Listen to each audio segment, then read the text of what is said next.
কলকাতা শহরে অন্যতম গুরুত্বপূর্ণ লাইফলাইন হলুদ ট্যাক্সি, কিন্তু হলুদ ট্যাক্সি যে একটা দুর্গাপুজোর থিম হতে পারে সেটা ভাবা একটু মুশকিল হলেও বেলেঘাটা ৩৩ পল্লীতে কিন্তু সেটাই ঘটছে।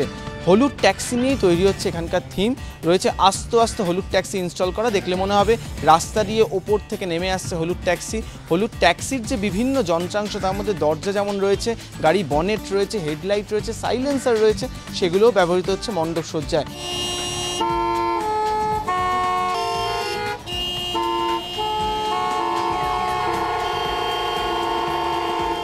কলকাতার ছবি বলতে যেমন ট্রাম হাওড়া ব্রিজ বোঝায়, তেমন কিন্তু অনেকে হলুদ ট্যাক্সি দিয়েও চেনেন এবং সেই হলুদ ট্যাক্সি এবছর পুজো মণ্ডপে উঠে আসছে এবং সেটাই দর্শক পছন্দ করবে, এই আশায় বুক বাঁধছেন উদ্যোক্তা থেকে শিল্পী সকলেই।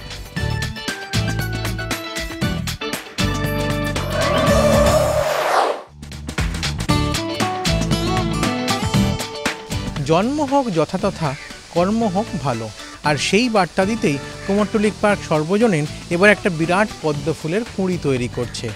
পদ্ম যা পাঁকে জন্মালেও দেবতার পুজো অসম্পূর্ণ তাকে ছাড়া, সেই বার্তা নিয়েই এবার কুমোরটুলি পার্ক সর্বজনীন সেজে উঠছে।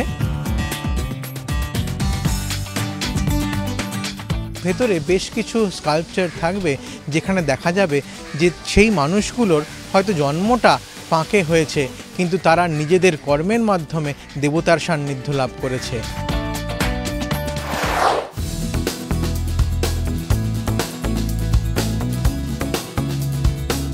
বারোয়ারি পুজোর মজাটাই হলো গোটা পাড়াটাকে নিয়ে আনন্দ করতে হয়। গোটা পাড়া যদি মাতোয়ারা না হয় তাহলে আর বারোয়ারি পুজোর কিসের সার্থকতা। উল্টোডাঙা পল্লীশ্রী এবছরের যে থিম সেটা কিন্তু সেই কাজটাই করে দেখাবে। আর গোটা পাড়াকে নিয়ে মাতোয়ারা হতে গেলে তো গোটা পাড়াকে সাজাতেই হবে, তার ফলে গোটা পাড়া মেতে উঠছে, প্রচুর রঙের ব্যবহার থাকছে এবং সেটাই কিন্তু এবছর উল্টোডাঙা পুজোর থিম। এই পাড়ায় শুধুমাত্র বাড়িগুলোই রং হচ্ছে তা নয়, এক একটা বাড়িতে এক এক রকম রং, তার সঙ্গে মানানসই জীবজন্তু গোটা এলাকা জুড়ে ছড়িয়ে থাকবে।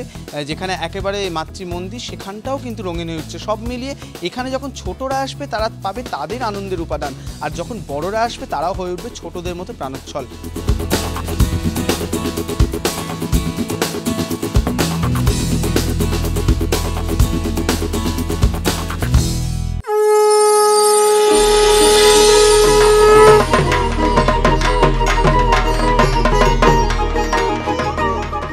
শারদ আনন্দ নিবেদন করছে ক্যাপ্টেন টিএমটি। ক্যাপ্টেন টিএমটি 600 ছাড়া কথা হবে না।